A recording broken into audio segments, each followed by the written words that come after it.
I'm Dan Galusha and welcome to another edition of Shoot and Plink. This video is kind of related, in fact it is related, to one that we did a while back where we were talking about shooting these. Remember how that worked out? Well anyway, these were empty, of course, and they work great for plinking targets. I thought, what if you don't clean them out? How will they work? Will they act as like a BB trap? Because basically what we're doing is just shooting them with BBs and some pellets, not high-powered pellet things. Just because what I'm doing is I'm using these for inside the house. An indoor type thing where you shoot in the basement and that, and I'll show you in a little bit of something that you can do for a backstop too. You know, you don't have a lot of room, so 7-yard shooting is usually pretty much the maximum. If you're lucky, you might have a 10-yard area, but usually it's about 7. So you don't 5 to 7 actually.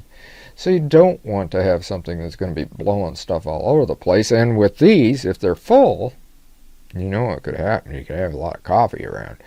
But what we're going to do here is first we're going to shoot them with a BB, and we're going to use this right here, the Daisy Red Ryder.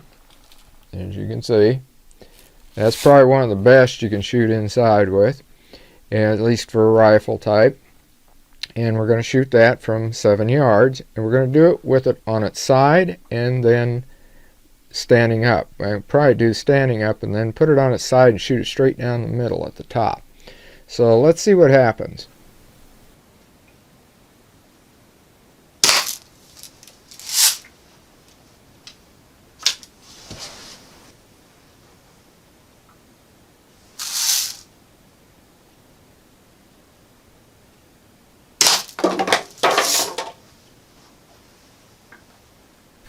Okay, we fired it. You've seen how it worked, and let's take a look here. This is the one that we fired at the side, and you can see that it went in and it just squeezed in is all it did. And then back here we had the same sort of a thing where it cracked it. Now whether it came out or not, I don't know, because I found some BBs here where I've been shooting before, and the backstops definitely, they're not going anywhere hardly through that, and that's what we're going to talk about too in a bit. Now here's the one that I fired from the front. You can see I hit it just about close to dead center, and for the in fact this Red Ryder seems to be getting more accurate, which it should. And looking at it, I don't really know if it came all the way out or not. I don't know if you can see. This hole is the regular hole that is punched when you use it. But there's a little crack right here that it may have squeezed out, popped on through, but it sure didn't do much. So it really slowed that BB down. And that, like I said, was with the Red Ryder. So now what we're going to do, which I wouldn't do a whole lot with any other pellet gun, especially one that's CO2 has got a little bit higher power. But this one right here, this is the Buck Mark, and it's got the regular Browning Buck Mark sight on it, the reflex sight. And we're going to fire that at this the same way. We're going to do one straight at it, just like we did with these, straight like this, and then one like this. So let's see what happens with this.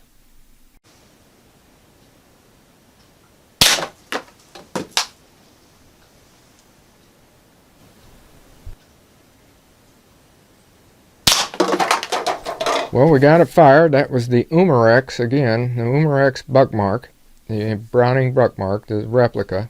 And I love that gun, especially with that sight on it. It hits really good. And let's take a look here, because I've actually fired a couple of these. I fired one off camera besides. The one on top, now here's the one where I hit it, and I just about hit that dead center, because you can see where this is the hole that was punched by the coffee maker, where this is the hole right close to it that I shot.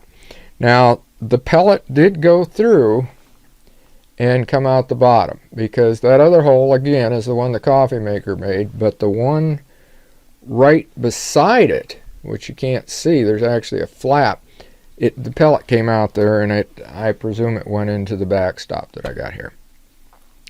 Now, on the side ones, the ones that we shoot straight at the side, this is kind of interesting because there might have been, on this one that I'd shot, pellet might have come out right here because there's a little bit of a flap here, or it may be inside of there, I'm not sure, but it definitely slowed it down. Here's another one. Now this one is the one that I fired on camera. Hit right in there, and you can see right here, at least I think that's the one that I did on camera, I can't remember, but over here there's absolutely nothing. So that pellet is inside of there. That actually created its own little pellet trap, and it should do the same thing with the BBs. It will definitely slow them down. And you know, it's kind of weird because you would think that the one that you shoot this direction would be the one that it would got coffee falling out all over. You would think that'd be the one that would trap it, not the one that you shoot sideways, but evidently it does. Anyway, that gives you a little bit of idea on that. I'm going to grab this thing here, and then I'm going to show you the backstop that I'm using. Here's the backstop I use. And you can see it's really a hard cardboard. You can pick these up in any of your stores and that they have sitting around, you know, that they want to get rid of some boxes. But inside there, it's this thick. I've got this packed with packaging type materials, these envelopes, these padded envelopes, and then I took a pizza round and snapped it into place where the handles are at here so that holds it. That's solid. And I mean, those pellets aren't going anywhere. They did not come out the back because I shot, see the center, maybe you can see that, where I shot at the center. I was just shooting in the center because I wanted to kind of sight that red dot in a little bit better. And there's nothing come out the back. They're, in fact, you can probably hear a couple of them that are rattling around in there. So, you know, there was no big deal on that. Though that works out pretty good. Just something like that. It's all recyclable because it's all packing material, it's boxes, whatever, after you're done shooting it. If it shoots it up, that'll last a long time anyway. But once you start seeing it go out, and if you want, and I've done this a lot, the back right at the bottom of that box, before you start filling it with that, put a piece of, well, any board will do, but like if you got a piece of pine, if you got a sheet of plywood, that, and the thicker the better, of course, but no big deal because it's going to stop those BBs, especially the ones that are coming out of anything that's you know, lower velocity. Another one would be like the Umarex Smith & Wesson M&P 40 that they have, that pistol. That is a fantastic BB pistol, and that'll stop it. But it's great for shooting an indoor type thing like this. Like I said, you always want to be safe. Shoot it in an area that you know you're not going to do any damage or anything like that. A basement is the best. A lot of people have got them set up in the basement.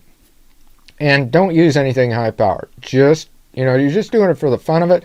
Like where I live, you gotta really, you're in cold weather, I guarantee you. We've been having right now, our wind chills have been 30 to 45 degrees below zero. So you're not going to go out shooting an air gun, that's for sure. In fact, you're probably not going to go out and shoot any gun if you don't have to. It's just that sort of a situation. So you want to fire it inside in an air gun like this, especially the old Daisy Red Ryder. Hey, that's a lot of fun anyway. And as I said, this thing really seems to be getting more accurate, which air guns will do. Any gun will get more accurate. But I'm really able to hit it pretty good. And another thing that I did too is I painted that front sight, and I'll throw that out too. I've told you about that before. I painted that front sight with some glow-on paint, and that really helps you see that sight.